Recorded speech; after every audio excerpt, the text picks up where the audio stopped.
A single line on a map could determine the fate of an entire civilization. In the ancient world, cartography was not about accuracy, but about power, a deliberate tool used to control narratives and erase entire cultures from history.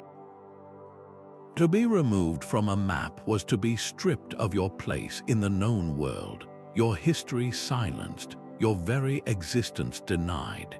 This exploration will reveal how these cartographic erasures shaped our understanding of the past and continue to influence modern geopolitics. We will uncover why powerful empires deliberately vanished rival cities from their records and how being unmapped affected the human psyche for generations.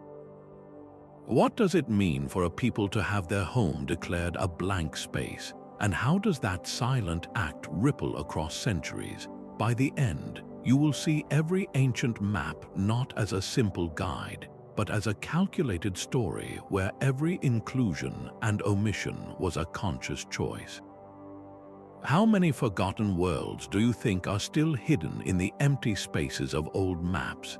These maps were physical extensions of an empire's voice, drawn on fragile papyrus or etched into clay tablets meant to last for eternity.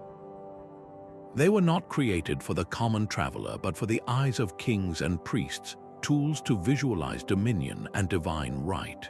A Babylonian map did not just show the city of Babylon, it placed it at the very heart of the universe, surrounded by a bitter ocean and mythical islands. This was not a geographical error, it was a theological statement. The message was clear: we are not merely a city, we are the center of all creation. Everything beyond our walls is chaos, waiting to be ordered by our hand. Roman maps functioned differently, but with the same underlying purpose. Their detailed itineraries, listing every stop and distance along their vast road network, were not about exploration. They were about control and conquest, a logistical blueprint for moving legions and collecting taxes. Every road drawn was a vein pumping the lifeblood of the empire, and every town marked was a point of subjugation. To have your city included on such a map was to be brought into the fold, to be given an identity within their structured world. You were now a part of Roma. But this acknowledgement came with a price. Your own story was often overwritten by theirs.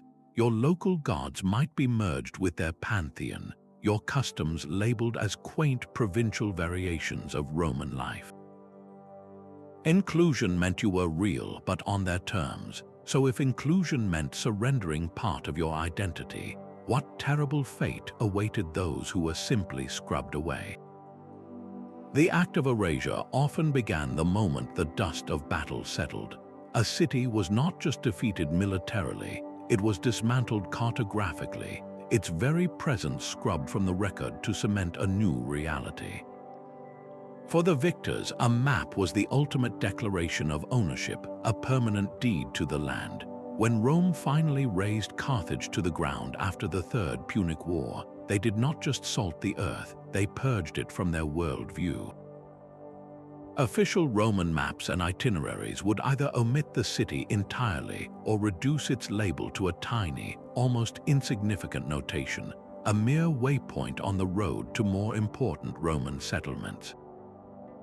This was a deliberate, powerful signal to everyone, both within the empire and beyond its borders. It proclaimed that Carthage was no longer a rival power, a cultural center, or even a sovereign memory. It was now just another plot of land belonging to Rome, its past glory systematically forgotten with each new copy of a map. The consequences of this were deeply practical. A city missing from the official Roman road maps would be bypassed by imperial trade caravans, its economy strangled into oblivion. Diplomats from other nations, consulting Roman charts, would find no one to negotiate with because as far as the map was concerned, there was nothing there. For the people living in that region, this cartographic silence was a form of ongoing psychological conquest.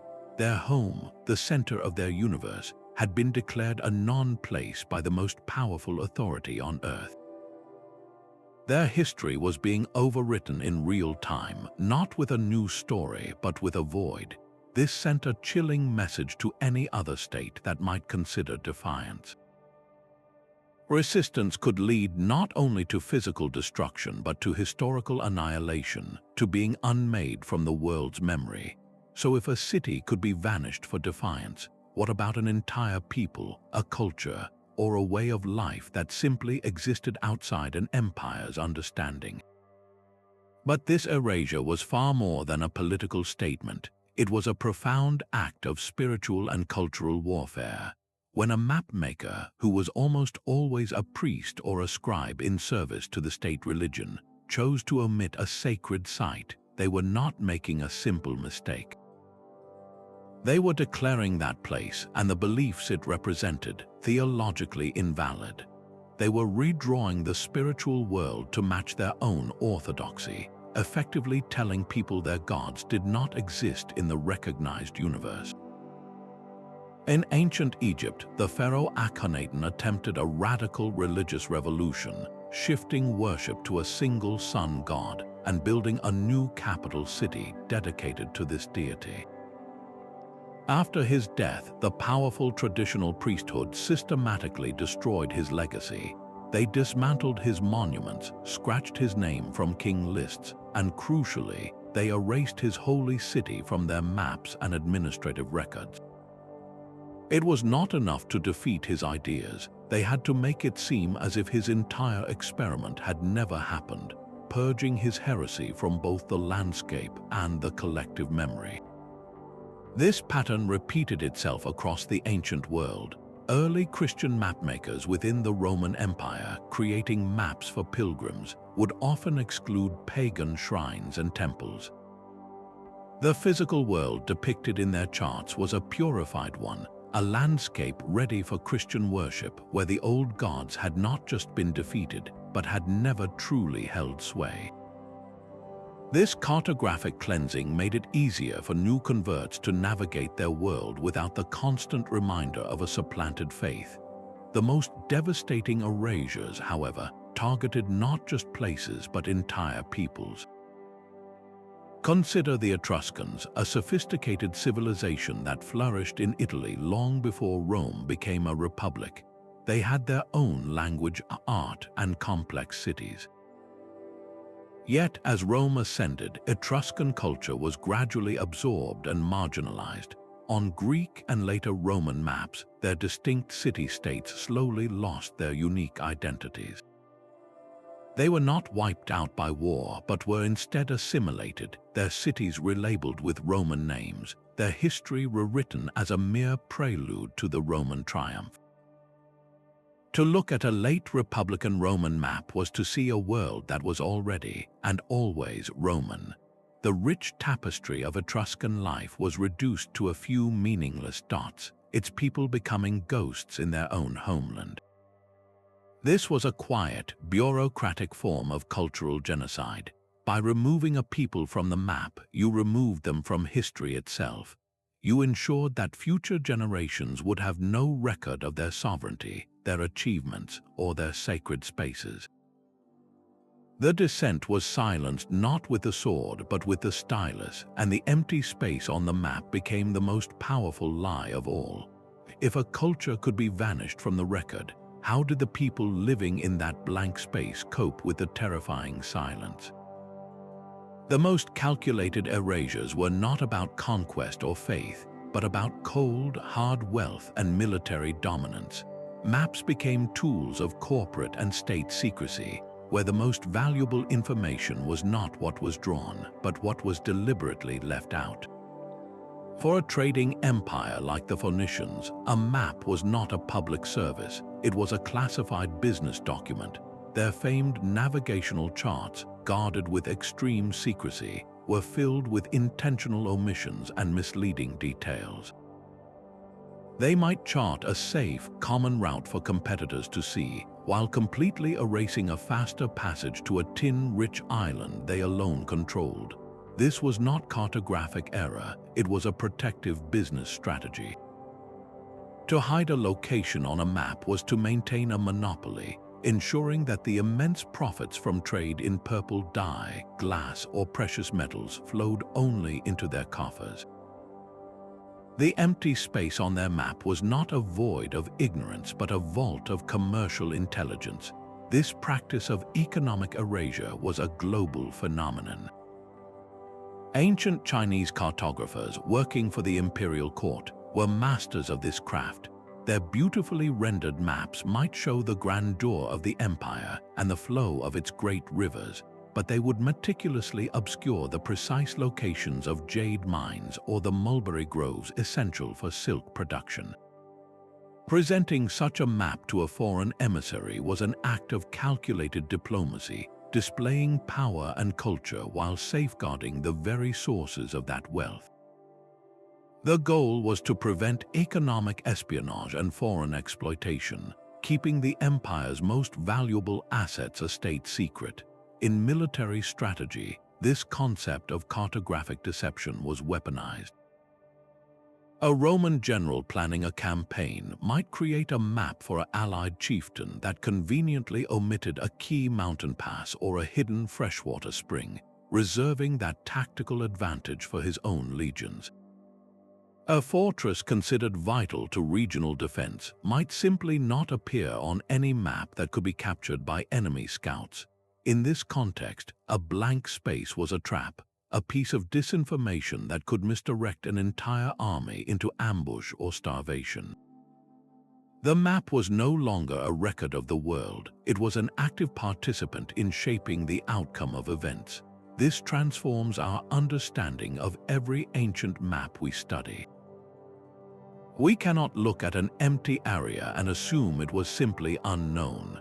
We must ask a more sinister question: was this space left blank out of ignorance, or was it erased to keep a precious secret safe from prying eyes? The silence on the parchment could be the most telling detail of all, a whispered lie that shaped the flow of riches and the fate of armies. This silent removal was a deep psychological wound. For the people living in a place that had been wiped from the map, the consequences were far more than economic or political. It was a fundamental denial of their legitimacy. Their home, the center of their world, was declared a blank space by the very powers that now controlled their destiny. Imagine the profound disorientation of seeing your entire territory absent from an official Roman map. You were not just defeated, you were categorized as nothing, a non-people living in a non-place, existing outside the civilized order the map represented. Indigenous groups like the Celtic tribes in Gaul or the Numidian kingdoms in North Africa experienced this directly. Their vibrant, complex societies were reduced to a single, dismissive label on the edges of Roman charts, if they were mentioned at all. They were often simply terra incognita, unknown land, a space for monsters and barbarians. This external dismissal could slowly poison a community's own sense of self. Over generations, this constant cartographic silence could lead to a quiet, internalized inferiority. Why were they not important enough to be marked?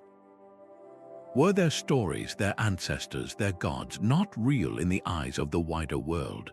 The map's authority was so powerful that it could make people doubt their own reality.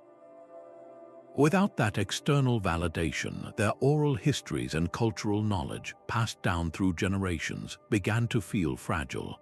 A sacred mountain that did not appear on any imperial chart risked being dismissed by their own youth as mere legend.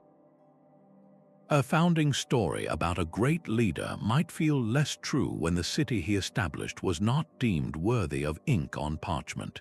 This erosion of cultural continuity could fragment a community's identity from within, long after the last soldier had left.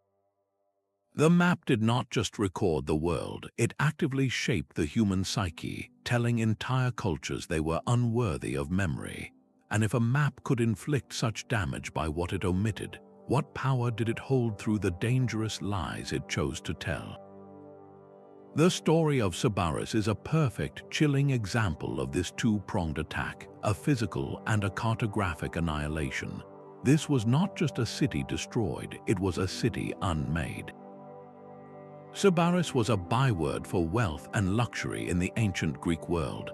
A colony in southern Italy so prosperous its name gave us the word Sybaritic, meaning devoted to sensual pleasure. Its citizens were said to be so opposed to disturbance that they banned noisy trades like blacksmithing from the city limits. But this very wealth and softness made it a target for its more austere, rival Greek neighbors. In 510 BC, the city of Croton attacked and defeated Sybaris, but their vengeance did not stop at burning its buildings. To ensure Sybaris could never rise again, the Crotoniates did something astonishingly thorough. They diverted the course of the local river, the Carthage, to flow directly over the smoldering ruins, burying the entire city under a deep layer of mud and silt. It was a deliberate act of geological erasure, meant to wipe Sybaris from the very face of the earth. And then came the second, just as crucial phase of the operation, the cartographic silence. Contemporary Greek maps and records, many influenced by the victorious Crotoniates, began to omit any mention of Sybaris. It was scrubbed from the record. The message was stark and intended for a wide audience. This is what happens to a city that chooses decadence over virtue. Its memory is not worthy of preservation. Its story ends here as a moral lesson and a warning. For centuries, Sybaris became a phantom, a mythical place people spoke of but could not find. Its physical burial made archaeological discovery nearly impossible, and its removal from maps meant later scholars had no clear location to even search for it. It was only in the 1960s, using advanced aerial photography and core sampling, that Italian archaeologists finally pinpointed its location, buried under those millennia of sediment. They found a real, powerful city, exactly where the ancient sources, once you read between the lines of propaganda, suggested it should be. The rediscovery of Sybaris proves how effective this ancient tactic could be. For over 2,000 years, a major city was successfully hidden, not by accident but by a deliberate, multi-generational campaign of forgetting. The empty space on the map was a lie, and it worked perfectly. But what happens when we are not just looking for a single lost city, but trying to read the truth in the vast, silent blanks left behind by empires? Meroë stood as a testament to a power Rome could not simply conquer. The capital of the Kingdom of Kush, located in what is now Sudan, was a formidable rival, a center of iron production, trade, and culture with its own distinct pyramids and script. Yet, if you were to consult a standard Roman map, you might never know it existed. This was not an oversight, it was a deliberate strategy of diminishment. Rome had clashed with Kush in a series of brutal wars and found it could not achieve a decisive victory. The best option, then, was to pretend this powerful kingdom was not a rival empire at all, but a minor, insignificant frontier state. By minimizing Meroë on their maps or omitting it entirely, Roman cartographers engaged in a subtle form of propaganda. They presented the world with an image where Rome was the unrivaled center of all civilization, and anything beyond its direct control was not worth noting in detail. This cartographic silence was a way to save face, to manage the ego of an empire that had met its match but refused to acknowledge it.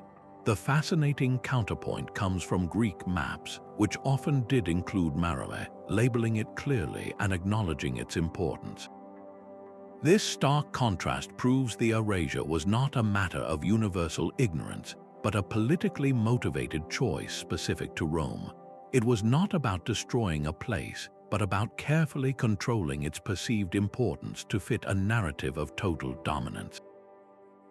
The empty space where Meroë should have been was a quiet, calculated lie, designed to convince every Roman citizen that their empire had no true equals. Yet even as empires deliberately carved away their rivals, other places vanished from the map for a far more innocent reason: human error. The line between a calculated lie and an honest mistake on an ancient chart is often blurred, a mixture of limited knowledge, wild rumor, and the simple difficulty of measuring a vast world.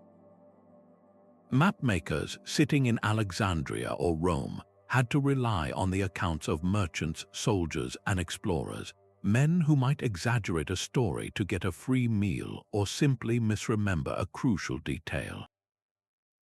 A single traveler's tall tale about a distant island could be copied onto parchment for centuries, while a very real city might be left off because the scribe's primary source forgot to mention it. This was not always an act of malice, but a consequence of trying to document a world that was still largely unknown and terrifying. Consider the ever-shifting story of Thule, a mythical land far to the north first mentioned by a Greek explorer. Some reports placed it 6 days north of Britain, a place where the sea was thick and sluggish. Was it Iceland, Norway, or simply a sailor's fantasy? For centuries, Thule danced across maps, appearing and disappearing as new explorers brought back conflicting stories. One cartographer would include it as a real place, while the next, hearing no confirmation, would cautiously remove it, leaving an empty space of doubt. This was not an erasure of a rival, but a genuine struggle to separate fact from legend with painfully limited tools. The most dramatic unintentional erasures were of entire continents. For European medieval mapmakers working from ancient Roman and Greek sources, the lands south of the Sahara were often a complete blank, or worse, filled with terrifying illustrations of dog-headed men and basilisks. This monstrous cartography was not a deliberate attempt to erase African kingdoms, which were very much real and powerful. It was a graphic admission of ignorance. The mapmaker, having no reliable data, defaulted to myth, effectively erasing complex civilizations by replacing them with fables. The unintended consequence was profound. A map filled with monsters at the edges of the world served as a powerful deterrent to exploration and trade. Why would a merchant risk a voyage into a sea that charts labeled "Here be dragons"? These errors, committed in good faith, reinforced stereotypes and isolated cultures for generations, creating divides just as deep as those drawn by the most calculating emperor. It forces us to ask a difficult question: which form of erasure was ultimately more damaging, the deliberate lie told by a conqueror, or the accidental silence born from a simple lack of understanding? This reliance on maps as historical sources created a dangerous feedback loop of forgetting. When a great historian like Herodotus set out to write his histories, he did not travel with a blank slate. He consulted the maps and records available to him, which were often sponsored by the state and reflected its official worldview. If a people or a city was missing from those charts, it was far less likely to be included in his narrative. The map, designed as a tool of power, became a filter for history itself, deciding which stories were deemed worthy of preservation and which were condemned to silence. The Illyrian tribes of the Balkans are a prime example of this insidious process.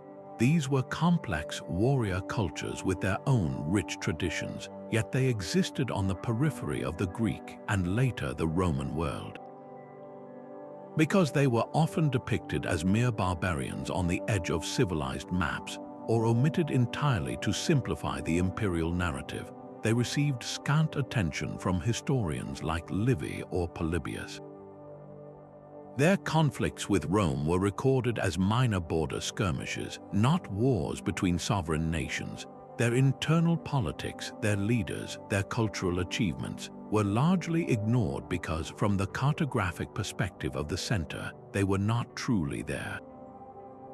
This initial omission had a cascading effect across centuries. A medieval scholar trying to understand the ancient world would have only these classical texts to work with. The silence in Herodotus became a silence in the encyclopedia. The omission on the Roman map became a gap in the history book.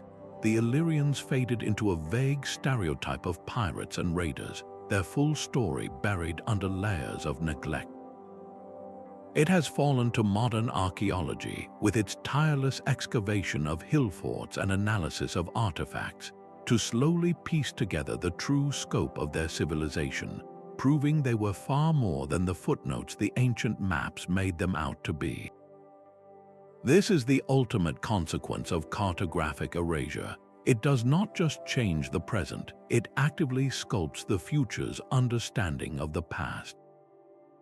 Every empty space on a map is a potential void in our collective memory, a question that may never be asked because the evidence to ask it was systematically removed.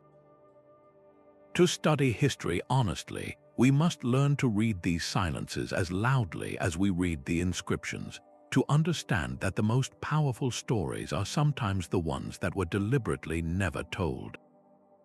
The methods of cartographic removal were as varied as they were deliberate, a dark art practiced by scribes and artisans. On fragile mediums like papyrus or vellum, the process was brutally physical. A scribe could take a sharp blade and carefully scrape away the ink bearing an unwanted city's name, then smooth the surface and write over it with a new, approved label. This palimpsest, this rewriting, left behind only the faintest ghost of what had been there before, a shadow visible only under the right light. For maps etched into stone or clay, the erasure was more violent. A chisel would be taken to the offending name, gouging it out to leave a raw, unmistakable scar in the tablet, a permanent declaration of absence. But the most sophisticated techniques were far more subtle than outright destruction. Consider the Peutingers table, that magnificent Roman scroll map. It was not designed for geographical accuracy, but as a schematic of imperial control. On it, the city of Rome is depicted as a grand, detailed illustration, an imposing figure holding a globe and a spear.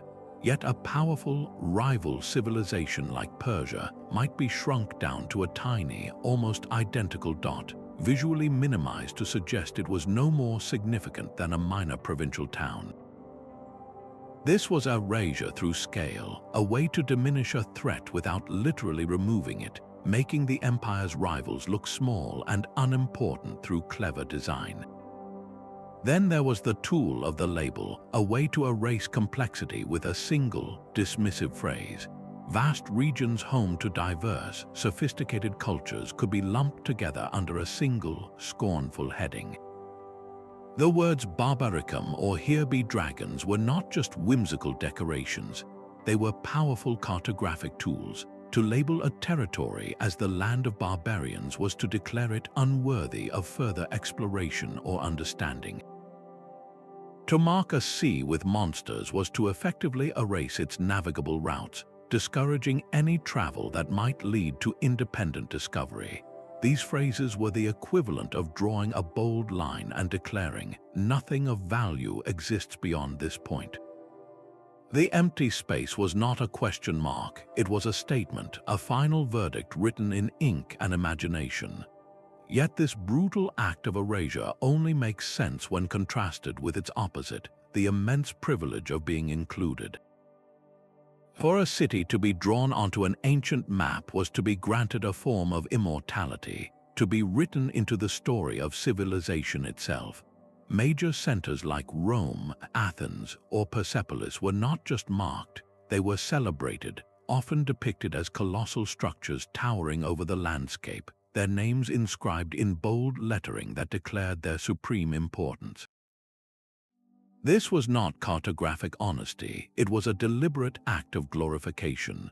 To see your home exaggerated on a map was to receive a powerful message from the empire, you matter. Your city is a pillar of our world. Inclusion bestowed a tangible sense of legitimacy, both for the city itself and for the people who saw it represented. It was a public declaration that you were part of the cosmopolitan network, a recognized node in the vast web of trade, diplomacy, and cultural exchange that defined the ancient world. The practical benefits were immediate and profound. A city featured on an official Roman map, for instance, was guaranteed a place on the imperial road system. This meant a constant flow of merchants, imperial couriers, and travelers, all bringing wealth and information. It meant priority for infrastructure projects like aqueducts and bridges funded by the state. Most importantly, it meant military protection. The legions would be dispatched to defend a city that was clearly marked as Roman territory. Its loss would be a stain on the empire's honor. But this privilege was never given freely. It was a reward reserved exclusively for those who fully aligned themselves with the dominant power's political, cultural, and economic goals. A city had to pay its taxes on time, adopt the imperial cult, provide troops for the army, and suppress any local traditions that challenged the central authority. Your place on the map was conditional, a constant negotiation of loyalty in exchange for legitimacy. This contrast reveals the true dual nature of ancient cartography. The map was not a neutral document. It was a powerful tool of statecraft, a system of rewards and punishments drawn on parchment. For the compliant, it offered a celebrated place at the heart of the world. For the defiant, it offered only a terrifying silence, a sentence of historical oblivion. This system forced every community to make a difficult choice, to surrender part of their identity for the security of inclusion, or to risk everything for the sake of independence and face the possibility of being wiped from memory itself. This control over geography was the ultimate propaganda, a way for rulers to physically sculpt their own divine legitimacy. A pharaoh did not just build monuments, he curated reality itself, and that often meant chiseling away the memory of those who came before. When Thutmose III sought to solidify his power, he did not merely remove the name of his predecessor, Hatshepsut, from king lists. His artisans were sent to the grand mortuary temple she had built, and with meticulous care, they chiseled her image and her Carthage, her royal name, from the very walls. This was more than personal spite. It was a calculated act of cartographic cleansing on an architectural scale. The temple was a map of divine power, a physical representation of the pharaoh's connection to the gods. By erasing Hatshepsut from it, Thutmose was not just rewriting history, he was remaking the sacred landscape to prove his line was the only legitimate one.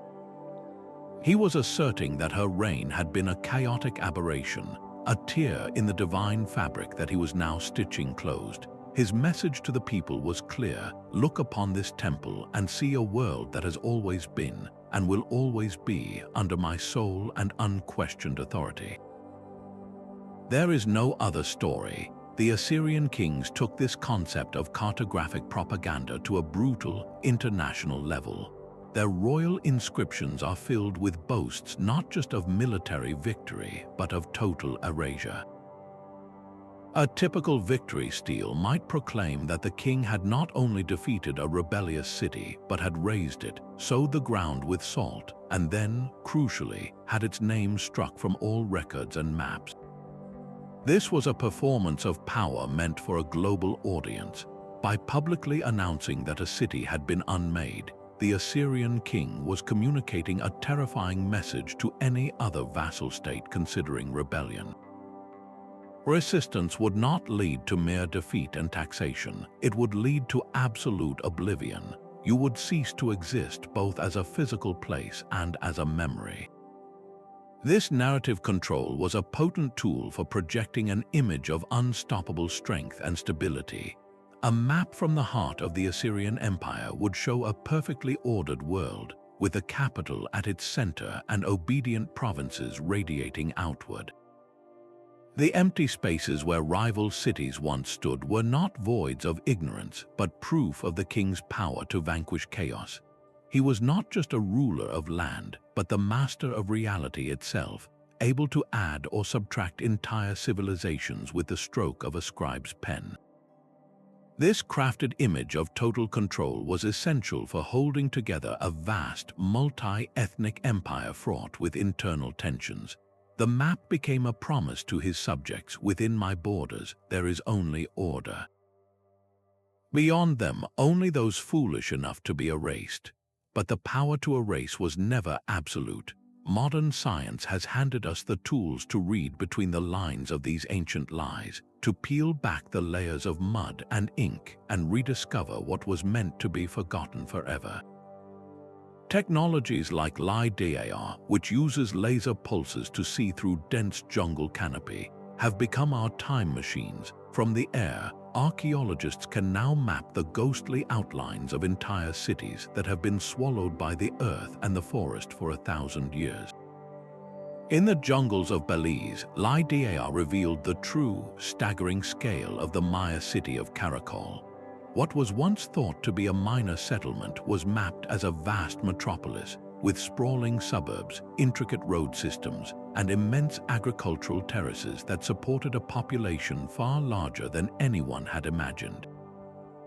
The ancient Maya themselves knew its power, but its true story had been lost, its grandeur minimized by later maps and colonial interpretations.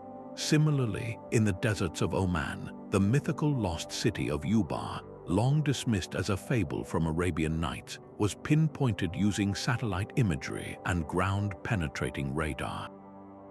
For centuries, its omission from maps was taken as proof it never existed. But the technology revealed the tracks of ancient camel caravans converging on a single point, leading explorers straight to the ruins of a magnificent fortress city that once controlled the frankincense trade.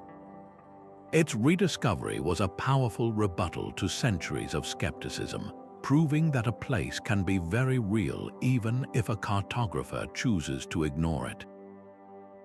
Perhaps the most politically powerful rediscovery was that of Great Zimbabwe. For generations, colonial scholars refused to believe that the magnificent stone ruins in southern Africa could be the work of a sophisticated indigenous civilization. They invented fanciful theories, claiming it must have been built by Phoenicians or the Queen of Sheba, anyone but the ancestors of the local Shona people.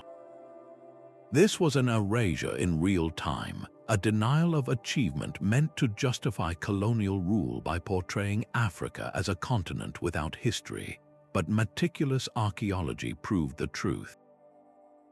The artifacts, the construction techniques, and the oral histories all confirmed that Great Zimbabwe was the heart of a powerful medieval African kingdom. This was more than an academic correction, it was an act of cultural restitution. It restored pride and agency to a people whose history had been deliberately stolen and supplanted with a racist lie. Each of these discoveries is a victory over silence. They prove that a blank space on a map is not an end, but a beginning. It is a challenge, a puzzle left by those who sought to control the past, waiting for a future generation to pick up the pieces and finally hear the stories they tried so hard to silence. The echoes of ancient erasures are not confined to dusty scrolls and shattered tablets. They resonate powerfully in the very maps we use today. Every time a border is drawn or a name is chosen, we are engaging in the same act of selective storytelling as the Roman scribe or the Babylonian priest. Modern cartography, for all its satellite precision, is still a deeply human endeavor, and with that comes the same potential for bias and political manipulation. Consider how a simple line on a map can ignite an international crisis, defining who has access to vital water sources, oil reserves, or fishing grounds. These are not just geographical disputes, they are conflicts over narrative, over whose claim to the land is deemed legitimate enough to be inked in place. This power to define extends beyond borders to the names we assign to places. For centuries, colonial powers systematically replaced indigenous toponyms with names from their own languages, effectively overwriting a living cultural landscape with a foreign one. A mountain known for generations by a name that held deep spiritual significance might suddenly appear on an official map as Mount Victoria or some other imported title. This act, repeated across continents, was a quiet but devastating form of cultural conquest. It told local populations that their history, their language, and their connection to the land were inferior and invalid. Even now, the fight to restore original place names is a fight for recognition, a demand to have a people's story written back into the very geography they call home. The ethical imperative for us now is to ensure our maps are not instruments of exclusion but tools of inclusion. This means consciously choosing to represent multiple narratives on a single chart. It means including traditional indigenous place names alongside modern cities, marking sites of historical significance that may not serve a commercial purpose, and acknowledging the fluidity of borders and territories that were once oversimplified for political convenience. Technology offers an unprecedented opportunity here. Interactive digital maps can layer histories, allowing a user to see the ancient trade routes beneath the modern highways or hear the pronunciation of a place in its original tongue. By understanding the deliberate silences of antiquity, we become more critical readers of the maps we use to navigate our own world. We learn to ask not just what is shown, but what is missing, and more importantly, why. The goal is no longer to create a single, authoritative version of the world, but to craft maps that are honest about their perspectives and humble in their claims. The most accurate map may not be the one that claims to show everything, but the one that openly acknowledges all it cannot possibly contain, inviting us to listen for the stories still waiting in the spaces between the lines. Sometimes the most effective erasure did not destroy a memory, but transformed it into something else entirely, a myth so powerful it could eclipse reality. When a significant place was scrubbed from the official record, it did not always fade into nothing. Instead, it often drifted into the realm of legend, its absence from the map becoming a blank canvas for human imagination. The most famous example is, of course, Atlantis. Plato described it in his dialogues as a powerful island kingdom that fell out of favor with the gods and sank beneath the sea in a single day and night.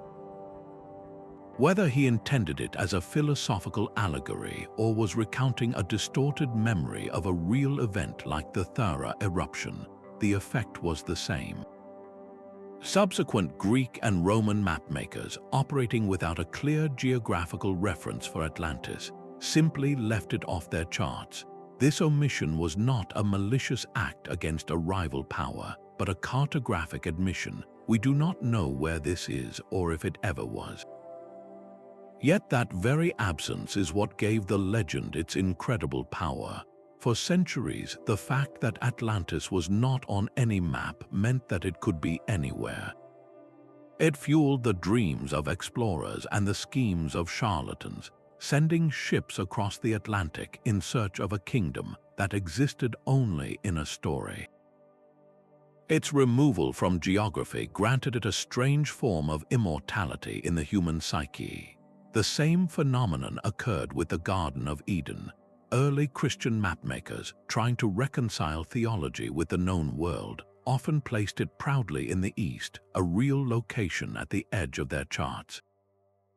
But as geographical knowledge expanded and no paradise was found, it was gradually edited out of serious cartography. It was erased from the physical world, only to bloom even more vibrantly in art, literature, and faith. It became a spiritual concept rather than a pin on a map, its meaning amplified by its very lack of coordinates. A similar fate befell Hyperborea, a mythical land of perpetual sunshine and happiness that Greek poets placed far to the north. Some maps included it, others did not. Its sporadic appearance depended entirely on the mapmaker's willingness to entertain myth.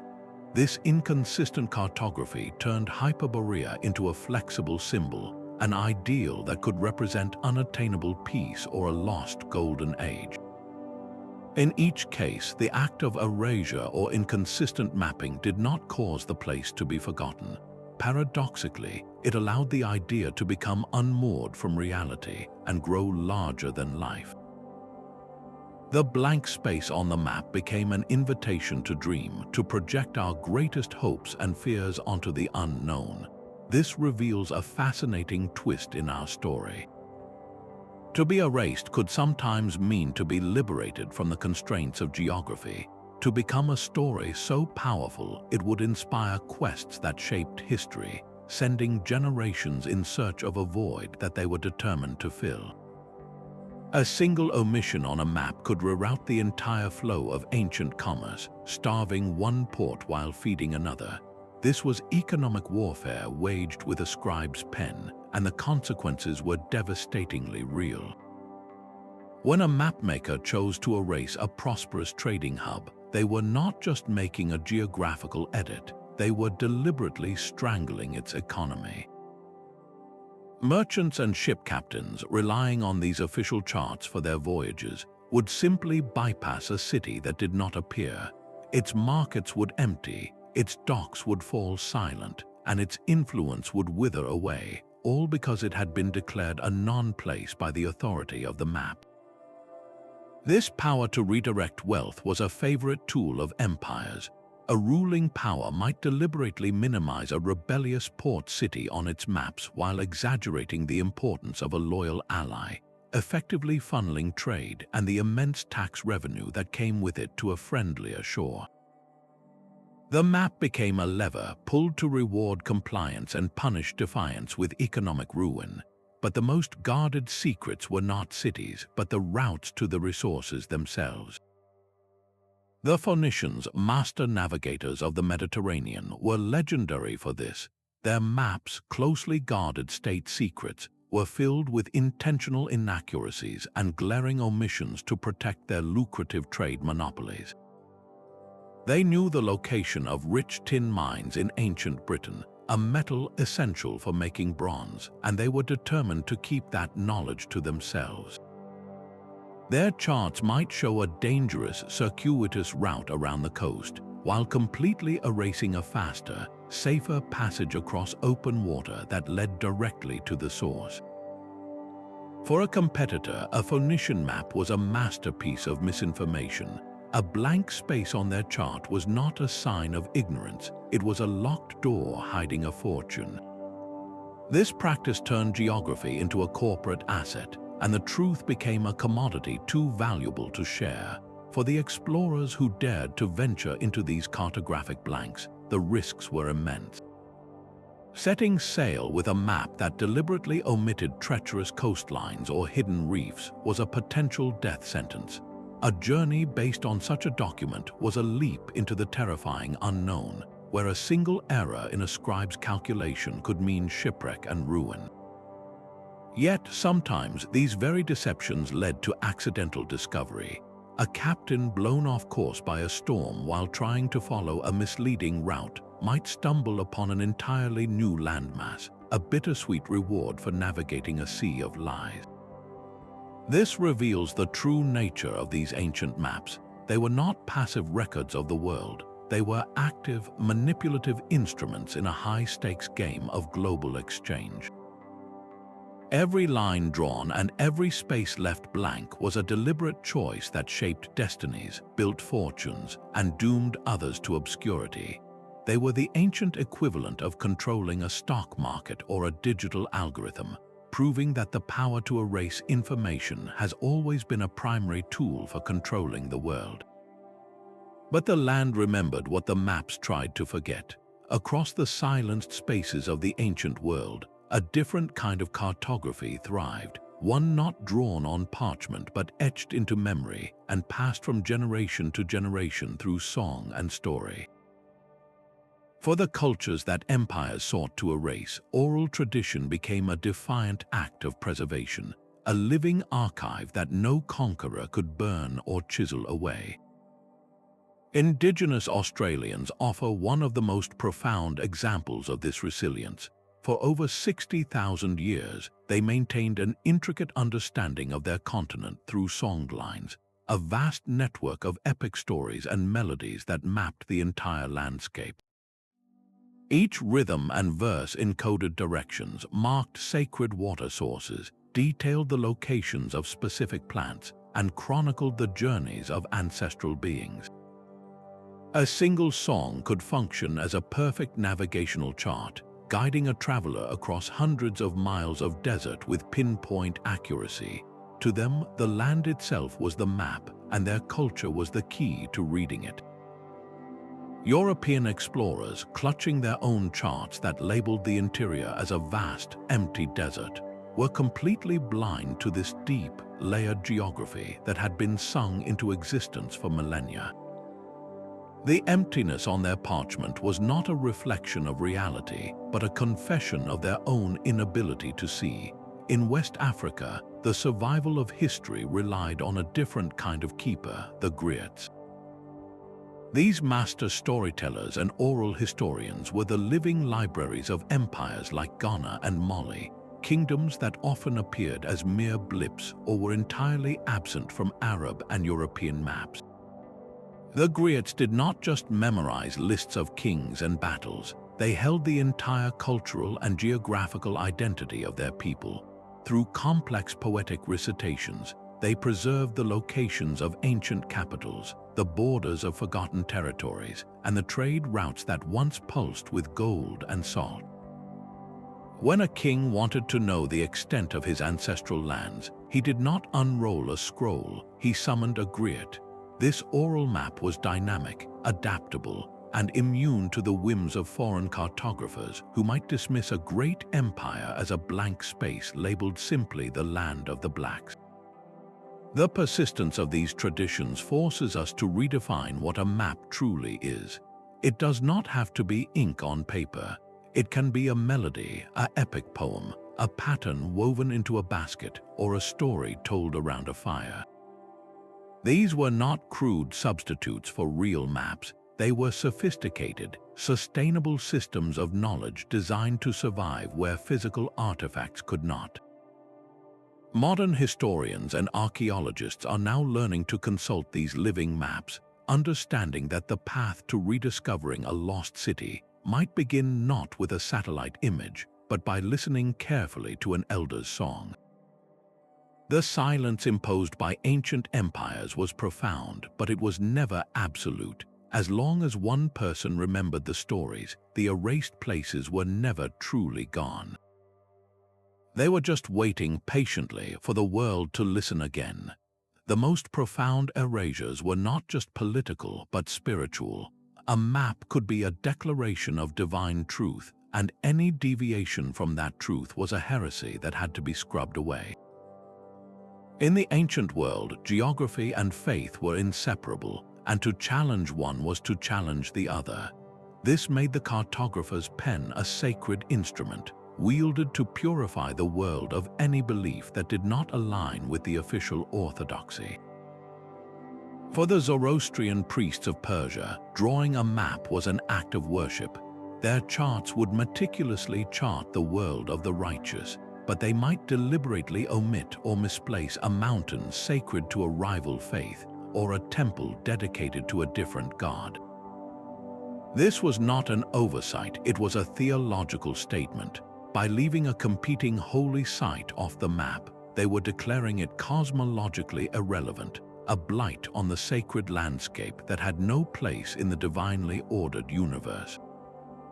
The map did not just reflect their beliefs, it actively enforced them, creating a visual reality where their god's dominion was absolute and unchallenged.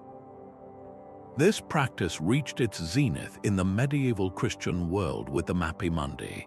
These were not maps for navigation, they were sermons in parchment, designed to illustrate a complete Christian cosmology. Jerusalem sat unquestionably at the very center of the world, the spiritual heart from which all divine grace flowed. The continents were often arranged around it in a T-shape, mirroring the cross of Christ. And at the edges of this ordered, holy world, in the blank spaces the cartographers did not understand or chose to fear, they drew monsters. Here be dragons was not a whimsical decoration, it was a powerful label of spiritual condemnation. These monstrous margins were the lands of the pagan, the Muslim, the unbeliever. By filling these territories with fantastical beasts and mythical races, the mapmakers were effectively erasing the complex, real human cultures that lived there. They were not mapping people, they were mapping sin and otherness, creating a visual divide between the saved and the damned. This cartographic demonization made the idea of crusade and holy war not just permissible, but seemingly inevitable. It transformed foreign lands and their inhabitants into abstractions, monsters to be slain rather than neighbors to be understood. The map became a license for conquest, all in the name of cleansing the world of a heterodoxy that the map itself had invented. To open a mappa mundi was to see the universe through the eyes of a medieval priest, a world perfectly ordered by faith, where every inclusion and every terrifying omission served a single purpose, to prove that their God's plan was the only one that mattered. Even a queen's power could be circumscribed by the borders of a map, while rulers like Cleopatra the Seventh or the legendary Assyrian queen Semiramis might appear as singular figures of authority, their presence was often the exception that proved a deeper, more unsettling rule. The vast, interconnected worlds that women built and maintained were systematically left off the record. The ancient map, created almost exclusively by and for men, presented a world of conquests, trade routes, and grand temples, a public sphere where male activity was the only activity deemed worthy of notation. This rendered the private, domestic, and economic spheres where women were central as cartographic non-places. The bustling agora where women traders set prices, the sacred groves tended by priestesses, the intricate network of homes that formed the heart of a city, all of these were silently omitted. This was not a simple oversight of busy scribes. It was a reflection of a worldview that considered women's domains irrelevant to the narratives of power and geography. The map did not just record this bias, it actively reinforced it, teaching each generation that only certain kinds of spaces and certain kinds of people were historically significant. How do we even begin to search for a history that was never considered worth drawing? The challenge is greatest when we look beyond the Mediterranean, at cultures that structured their societies differently. The Minangkabau people of West Sumatra, for instance, built a world where property and lineage were passed through mothers. Their society was, and still is, matrilineal, with women holding central roles in economics and social organization. Yet when outside cartographers from patriarchal empires encountered them, they either failed to understand this structure entirely or deliberately misrepresented it. On their maps, the region might be labeled with a simplistic, often derogatory name, its complex reality reduced to a mere dot in a blank space. The unique power of Minangkabau women, the very framework of their society, was erased because it did not fit the foreign mapmakers' limited understanding of how a civilization should work. To accurately depict it would have been to acknowledge a form of power that challenged their own, so it was easier to pretend it did not exist. This double erasure of both place and social structure makes the work of historians profoundly difficult. We are left with maps that show an empty landscape and texts that describe only what male visitors thought was important. To recover the full story, we must become archaeological detectives, reading the silence itself as evidence. We must look at the empty spaces between the marked temples and ask, where were the homes that fed the laborers who built them? We must study the unmarked land around a labeled port and ask, who managed the warehouses where the trade goods were stored? The answers are not in the ink, but in the artifacts, the subtle patterns of settlement, and the stubborn persistence of oral traditions that remember what the maps chose to forget. The true geography of the ancient world was not just one of kings and armies, but of countless women whose unseen labor and leadership made those kings and armies possible.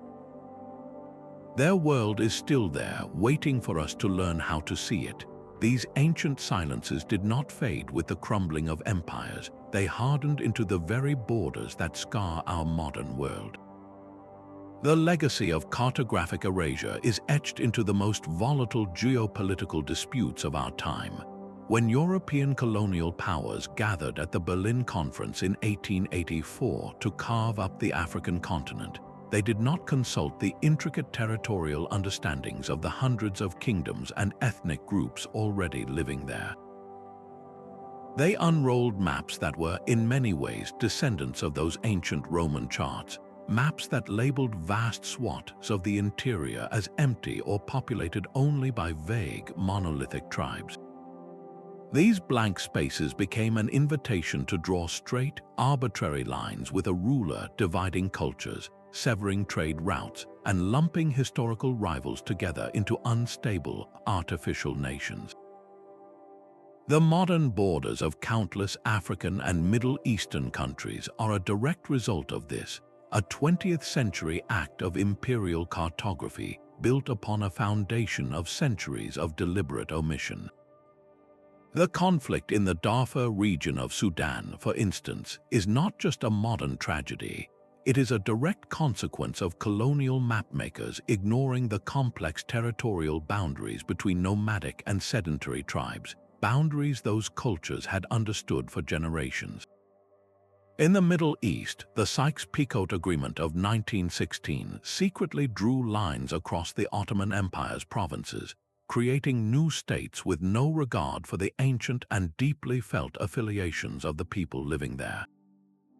These modern borders feel permanent, but they are shockingly recent, and they are built upon the ghostly outlines of older, erased maps.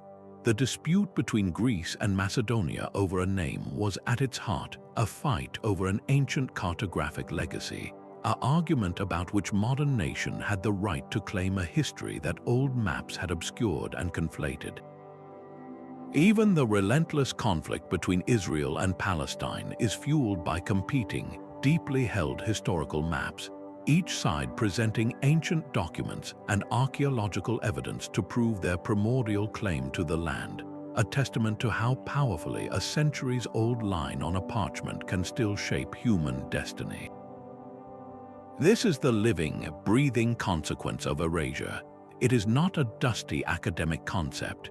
It is the reason a farmer might need a passport to visit his cousin's farm, or why two communities might go to war over a water source that a colonial official once divided with a careless stroke of his pen. The empty spaces on those old maps were never truly empty. They were simply waiting for their stories to collide with ours. A crack in the parchment is often the first clue. To uncover these ancient lies, you must become a detective of the empty space. The most obvious evidence is the palimpsest, a manuscript that has been scraped clean and written over. Under the right light, the ghost of the original text can shimmer through, a faint accusation from the past. A city name once boldly inked might appear as a shadow beneath a newer, more politically convenient label. But the signs are not always so dramatic. Sometimes the erasure is hidden in plain sight through a sudden, jarring inconsistency in scale.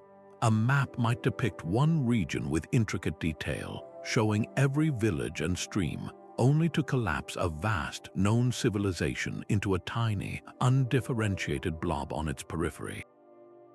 This sudden shift is rarely an accident. It is a choice, a deliberate act of cartographic diminishment, another red flag is the presence of a perfect, unnerving void. A blank space where historical records or other maps from rival cultures clearly indicate a thriving center of trade or culture should exist. This is not a gap in knowledge, it is a calculated omission. The most powerful tool for uncovering these erasures is comparison. By placing a Roman map next to a contemporary Greek or Persian chart of the same region, the omissions become glaringly obvious. A city proudly labeled on one is conspicuously absent on the other, its silence speaking volumes about the mapmaker's political allegiances and intentions. Ultimately, the greatest ally in this detective work is the ground itself. Archaeology constantly proves the maps wrong. The discovery of a grand palace or a bustling marketplace in a location that maps declared empty is the ultimate rebuttal, a voice from the soil reclaiming its story. To engage with an ancient map is to engage in an act of critical reading. You must ask not just what it shows, but who drew it, who paid for it, and what story they were trying to tell. Every line is an argument, and every blank space is a silence waiting to be broken. A blank space on a map could be the most terrifying thing a sailor ever saw. It was not an admission of ignorance, but a deliberate warning, a cartographic scream into the unknown. Medieval mapmakers, especially, mastered this language of ominous emptiness. They would chart the familiar coasts of Europe with painstaking detail, only to have the parchment fall away into a vast, unmarked ocean, often inscribed with the chilling phrase, "Here be dragons." This was not a whimsical decoration. It was a powerful statement of belief, a declaration that beyond the borders of the known world lay only chaos, monsters, and the wrath of God. For a ship's captain contemplating a voyage west, that blank space was not an invitation, it was a wall.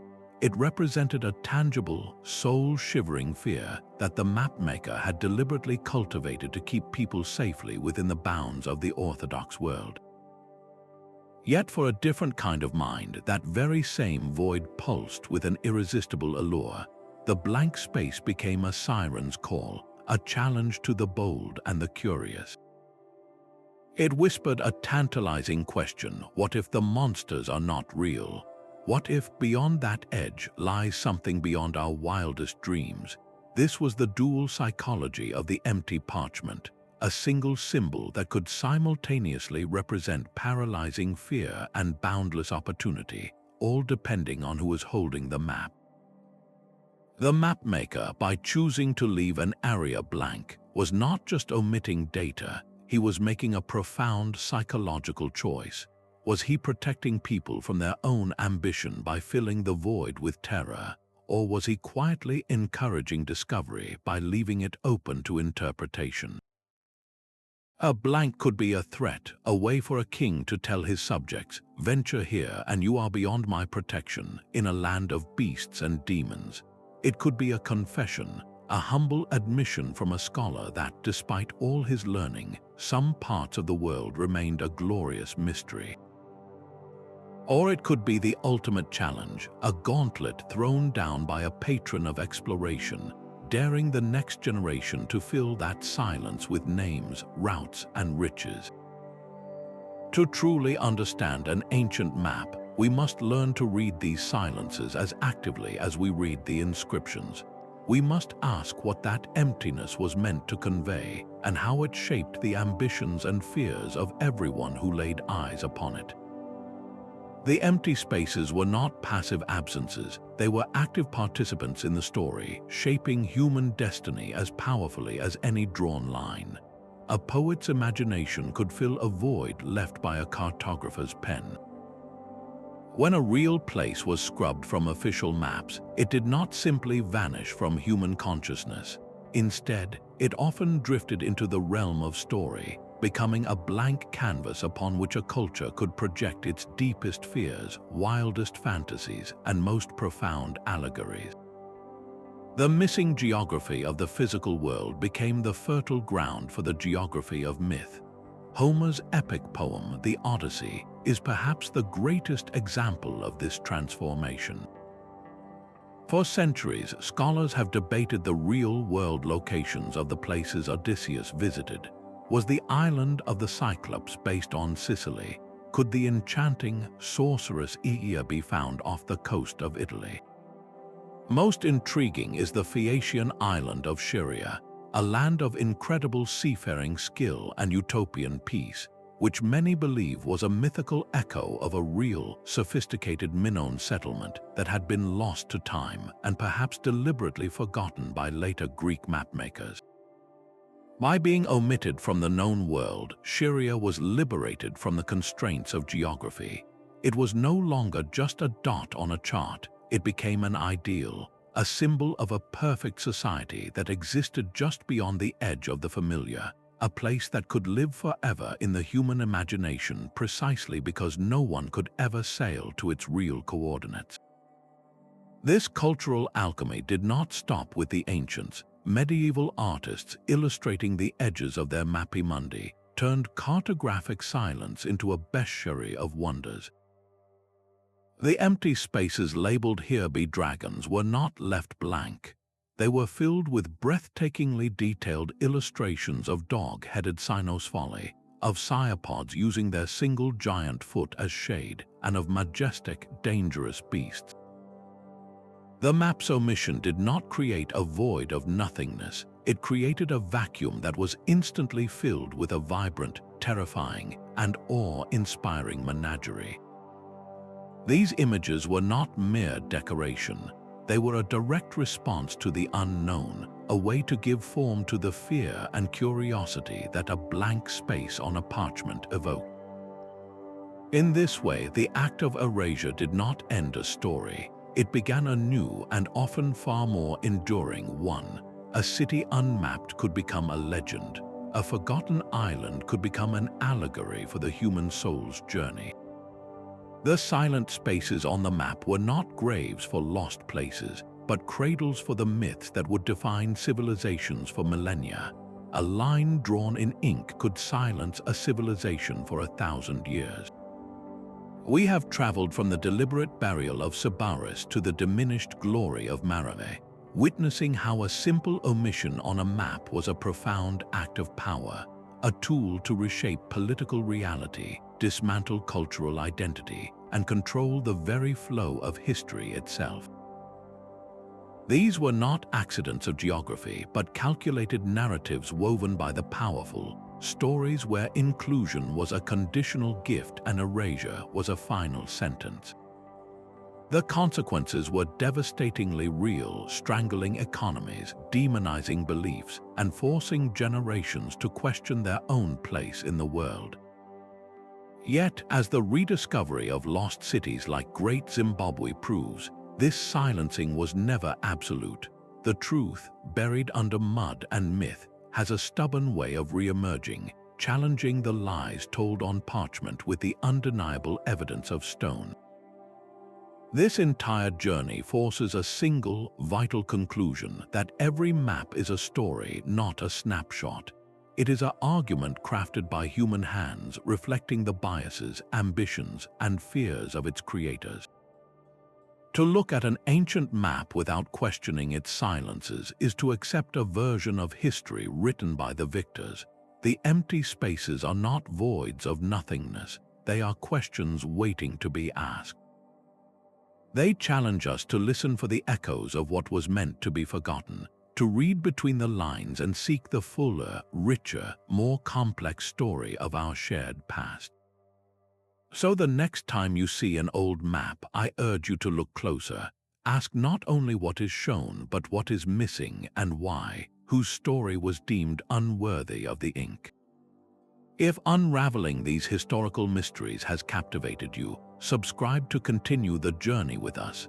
I would love to hear which story of erasure resonated most with you, so share your thoughts in the comments below.